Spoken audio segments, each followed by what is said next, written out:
The story you're about to hear will change how you see Hollywood forever. For decades, Diane Keaton was the face of warmth, wit, and grace. But behind that smile hid a secret powerful enough to destroy careers. Tonight, her closest friend, Carole Bayer, confirms the one name everyone thought was untouchable. Al Pacino had started with a silver USB drive hidden inside an old movie script. But what Carole found on it wasn't just nostalgia, it was evidence. Emails, recordings, secret files, all pointing towards something darker. A network inside Hollywood called Project Sunset. Its purpose: to erase the truth before it ever reached the light. Carole says Diane tried to expose it, and that's why she's gone. Pacino's name appears in the metadata, in the messages, in Diane's final words. The question isn't if he was involved, it's how deep it goes. Stay right here, because in seconds you'll hear the recording Hollywood tried to bury, and when you do, you'll realize Diane Keaton didn't just die. She was erased. The screen flickers, and for a second you see her, Diane Keaton, sitting in her study, eyes tired but defiant. The timestamp reads 2 weeks before her death. Her voice trembles as she says, "If they're watching, tell Carole not to trust anyone." The clip ends abruptly, replaced by static. That's the video Carole says she found on the USB. The one the studios tried to erase from every cloud backup and hard drive in existence. But they missed one copy. The one Diane left hidden in that old script. Carole didn't mean to find it. She'd been sorting through boxes for an upcoming charity auction when she noticed the envelope, unmarked, sealed with a piece of gold tape. Inside, the silver USB, wrapped in a page torn from the script of Something's Gotta Give, scribbled in Diane's handwriting. "Play only if I'm gone." Carole thought it was some kind of personal message, maybe a goodbye. But when she plugged it into her laptop, the screen went black for several seconds, and then the folder appeared. DK_archive. Inside were voice memos, fragments of calls, digital copies of contracts, and one file that made Carole's blood run cold. Pacino_deal_confidential.mp4. Double quotes when she clicked it. She didn't see Al Pacino, not directly, but a conference call screen. 4 boxers, one labeled AP. The voice that spoke next was unmistakable. gravellydeep.com. "If she talks," the voice said, "we all go down. Sunset must remain in the dark." Then the recording cut to silence. Carole said she froze. She replayed it over and over, hoping she'd misheard. But each time it was clearer. The same voice, the same tone. She tried to save the file, but it was encrypted, set to auto-delete. Within seconds, it vanished.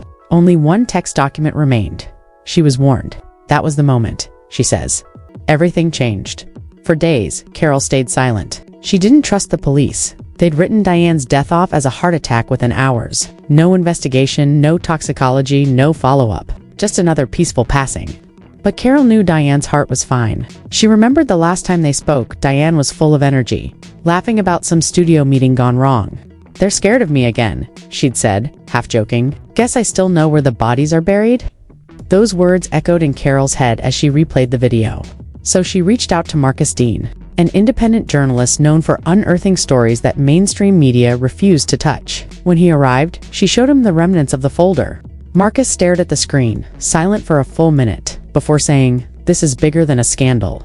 This is a system." They spent the next night trying to recover the deleted files using forensic software. Around 3 a.m., something strange happened. A new folder appeared on its own, vault_backup.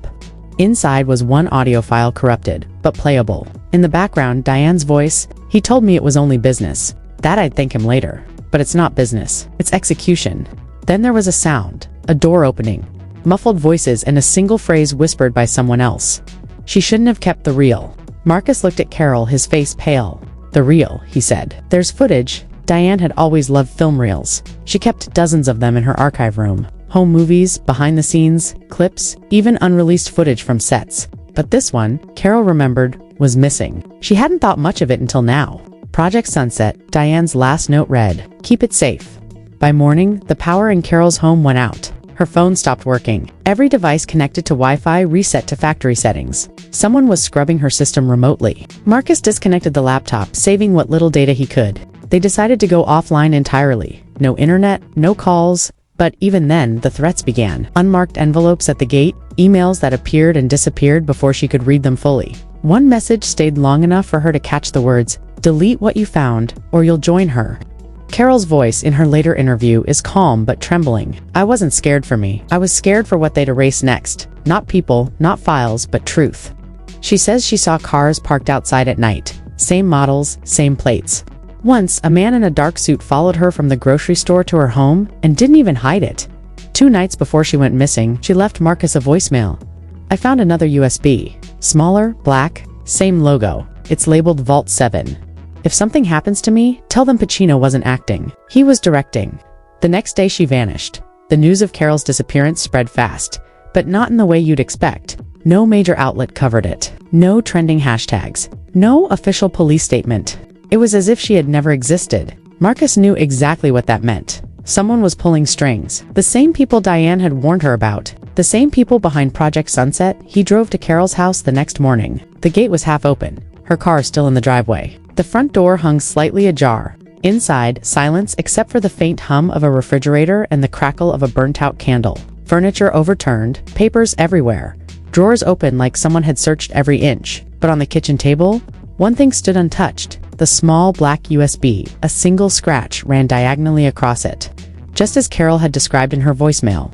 Next to it, a note written in red ink. "It ends at sunset." Marcus pocketed the drive and left. He didn't call anyone. He knew better. The last person who tried to go public about the Keaton files, a blogger named Neil Raymond, had been found unconscious in his car 2 days later.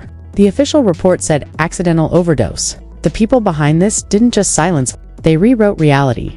Back in his office, Marcus unplugged every camera and microphone, covered the windows, and booted up an old offline computer. He inserted the USB. One folder appeared instantly, Sunset_project inside. A dozen subfolders named after dates, movie titles, and one cryptic label, AP_1979. He clicked it. A video began to play. It showed an old Hollywood gala from decades ago. Grainy footage, champagne glasses clinking, Diane Keaton laughing with a group of producers. Then, a man stepped into frame, younger, sharpened, unmistakably Al Pacino. He leans in close to Diane, whispers something. The microphone barely catches it. "You're in too deep." She laughs nervously, looking away. The camera pans, but before the frame cuts, Pacino's eyes lock on the lens. The look isn't casual. It's a warning. Marcus paused, rewound, played it again. There was something else, a reflection in the glass behind them. 2 men dressed in black earpieces visible. Security, maybe. But Marcus noticed a symbol on one man's wrist. A half-sun tattoo. The same symbol from the metadata tags in Diane's files. The emblem of Project Sunset. He dug deeper into the folders. One was named Contracts. Inside were scanned documents with signatures of studio executives, producers, and at the bottom, initials AP. Each page referenced payouts, confidentiality agreements, and something called Sunset Initiatives. The language was coded, but one phrase appeared again and again. Authorized containment. Marcus's breath quickened. Containment? That meant control. It meant cover-ups. The deeper he went, the clearer it became. Project Sunset wasn't a single crime. It was a system designed to silence anyone who exposed the darker side of Hollywood corruption. Abuse, manipulation, and deals no one was ever supposed to see. And Diane had stumbled into it. Halfway through another video file, the screen glitched. Then a message flashed. Unauthorized user detected. The video warped, sound distorting into static. He yanked the USB out too late. The file was gone. His computer screen went black, replaced by a single line of text. "You were warned."